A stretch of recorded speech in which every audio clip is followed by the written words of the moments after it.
was Charan. They released a new teaser just a week back. Petti from Bujjibabu is the director. Hello guys, welcome to Sumanth talks. అయితే triple R అయితే రీసెంట్గా Oscar లిస్ట్లో అయితే చేరడం జరిగింది stunt కేటగిరీలో. ఆ పని మీద అయితే రాజమౌళి గారు రీసెంట్గా జపాన్ వెళ్ళారు. అలాగే కొన్ని దేశాలు వెళ్ళినప్పుడు అక్కడ ప్రత్యేకించి అయితే పెద్ద సినిమా కోసం మాట్లాడడం జరిగిందనమాట. సో ఏం మాట్లాడారు ఏంటి అంటే మనకైతే ఇక్కడ ఒక వీడియో క్లిప్ కూడా రిలీజ్ అయింది. సో ఇదివరకే ఆయన ఒక ఇంటర్వ్యూలో సుకుమార్ గారిది చరణ్ గారి సినిమా కోసం నేను చాలా ఎక్కువగా వెయిట్ చేస్తున్నాను అని చెప్పి ఆయన అయితే మెన్షన్ చేశారు. బట్ అగైన్ మళ్ళీ హాలీవుడ్లో సేమ్ అలాంటి సిచ్యువేషన్లోనే మళ్ళీ చరణ్ గారి సినిమా పెద్ద సినిమా కోసం అయితే మాట్లాడడం జరిగింది. సో ఏం చెప్పారు అంటే, గ్లిమ్స్ చూసి నేను చాలా అట్రాక్ట్ అయ్యాను, సో చాలా ఇంప్రెసివ్గా ఉంది. ముఖ్యంగా లాస్ట్లో వచ్చే ఆ ముందుకొచ్చి కొట్టే షాట్ మాత్రం నిజంగా ఎప్పటికీ రన్ అవుతుంది మైండ్లో అనేటట్టు ఆయన అయితే మాట్లాడడం జరిగిందనమాట.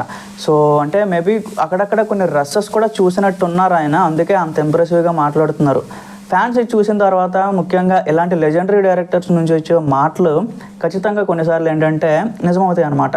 ఖచ్చితంగా అలాగే పెద్దకి సంబంధించి కొన్ని సీన్స్ అలాగే కొన్ని ఎడిటింగ్ సీన్స్ ఇవన్నీ కూడా చూసి జక్కన్ ఏంటంటే అక్కడ మాట్లాడాడు అని చెప్పి కొంతమంది ఫ్యాన్స్ అయితే చెప్తున్నారు. సో మరి ఇట్లాగా పెద్ద అనేది ఇప్పుడు ఇంటర్నేషనల్ లెవెల్ వరకు వెళ్తుంది, అక్కడున్న ఆడియన్స్ కూడా రీచ్ అవుతుంది అని చెప్పి ఇప్పుడు చాలామంది అయితే అగైన్ సోషల్ మీడియాలో మాట్లాడుతున్నారు అనమాట.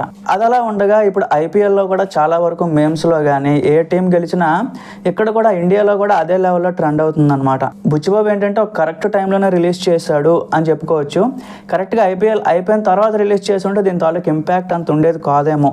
ఎందుకంటే ఇప్పుడు కరెక్ట్గా క్రికెట్కి ఆ లాస్ట్ సైడ్కి చాలా కనెక్టివిటీ వచ్చేసింది. సో విపరీతంగా వాడుకుంటున్నారు అనమాట. సో దాని గురించి ఆల్రెడీ నేను వీడియో చేశాను. బట్ అగైన్ ఈరోజు కూడా ఇంటర్నేషనల్ వైడ్లో జక్కన్న దీనికోసం మాట్లాడడం నిజంగా ఫ్యాన్స్ కూడా హ్యాపీ అవుతున్నారనమాట. సో దీని తాలూకు ట్రైలర్ వచ్చేసినాక అలాగే రిమైనింగ్ సాంగ్స్ వీటన్నింటి కోసం అప్డేట్స్ అయితే రెడీగా ఉన్నాయి గైస్. సో ఎప్పుడు రిలీజ్ చేస్తారా అని చెప్పి అందరూ వెయిట్ చేస్తున్నారనమాట. So stay tune.